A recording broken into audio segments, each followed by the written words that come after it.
Distinguished guests, ladies and gentlemen, a very good morning to you all. Welcome to the second day of Education Cannot Wait, first ever high-level financing conference. Welcome to all of you here in Geneva and to those of you joining us online from around the world.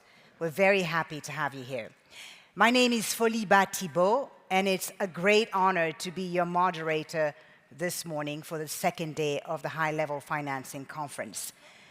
As a mother, as a journalist, as an African, born in a family of 5 girls into a culture which for the longest time didn't believe in the value of having girls, I know too well the vital role education plays in society and what a powerful tool it can be to address the challenges we face. Through my foundation, Elle, L'école, based in Guinea, Conakry, I've seen firsthand the impact education has on obstacles like child marriage and give a better future to young girls who wouldn't have it otherwise. So it was particularly important for me to be here today as an education advocate and a girls' rights advocate, as we try, of course, to find better ways to protect and expand education for millions of children around the world, especially, as we heard yesterday, when those children live in countries facing years of conflicts and climate-related disasters. Now, before we start today's program, I'd like to point out that we're shifting into an interactive mode today, which I'm sure you'll find more engaging and productive. We'll have online polls and questions and answers throughout the day to get your thoughts and feedback, both from all of you here in Geneva and also those who've joined us online. So this is a conversation that we're having all together today. I don't want to see anyone nodding off in the back. You're all involved in the conversation, and we look forward to hearing from you. So there are 2 ways you can engage today. If you take out your phones, just scan the QR code here. Take out your mobile phone, scan the QR code, and it'll walk you through the session and how you can interact with our panelists and throughout the day with your questions. Or you can also go to the website, which is pigeonhole.at, and enter the code HLFC 2023. And of course, if you're watching us online, all you need to know is right there on your screen. Put in your questions, your comments, and we'll try to get as many of them throughout the day here so that you can also be part of this conversation.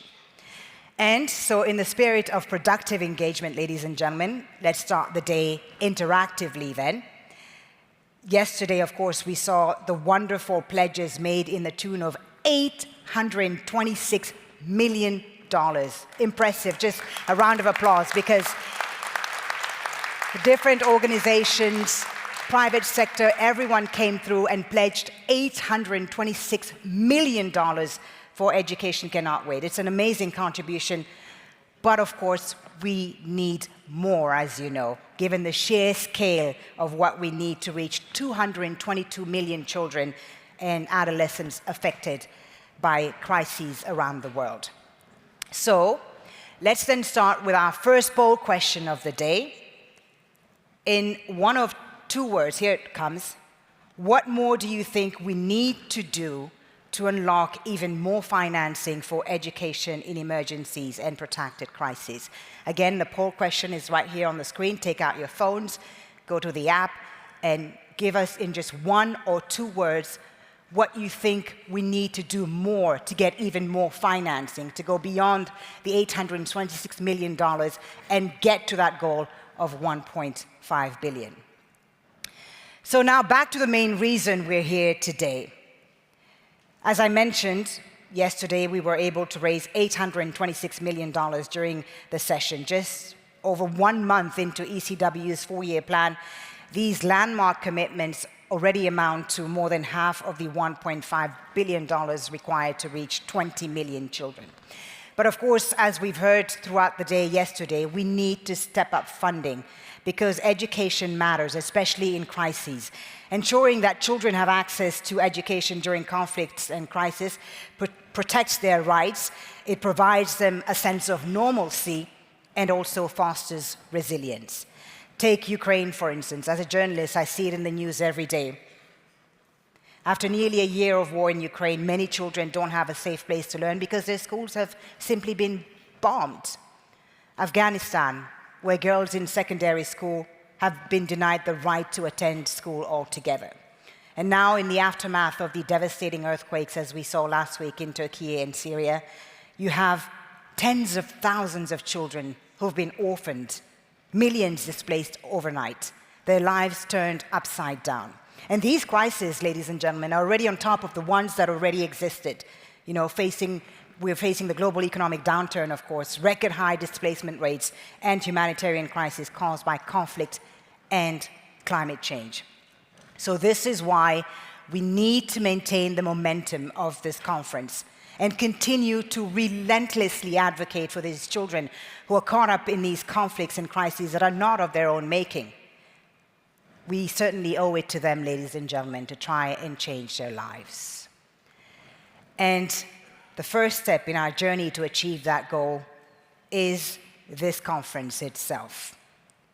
Yesterday, we heard the case for investing in ECW, and we were fortunate to see the new funding commitments that were made as we begin our journey towards raising at least $1.2 billion by 2026. So today, no more talk. We move into action. Day 2 will be dedicated to several roundtable discussions with the goal of sharing ideas, experiences, and stories while promoting the exchange of knowledge and innovation. How do we effectively operate on the ground?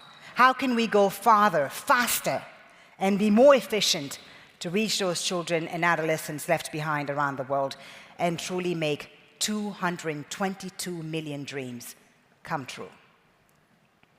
This, ladies and gentlemen, is your conference. It is your opportunity to stand up for the world's most vulnerable children. So with that said, we'll get to our first session of the day, which is on climate.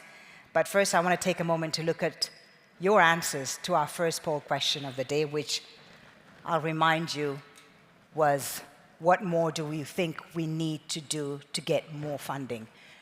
And a lot of you put accountability there, which is very interesting.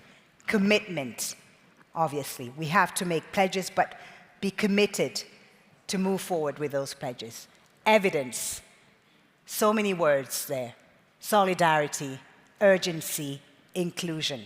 Thank you so much for your contributions. And this is the kind of stuff that we want to hear from you, the kind of engagement that we want to hear from you this morning, because we do want you to be part of this conversation. It's not just about coming to these conferences and listening. There are endless conferences like these.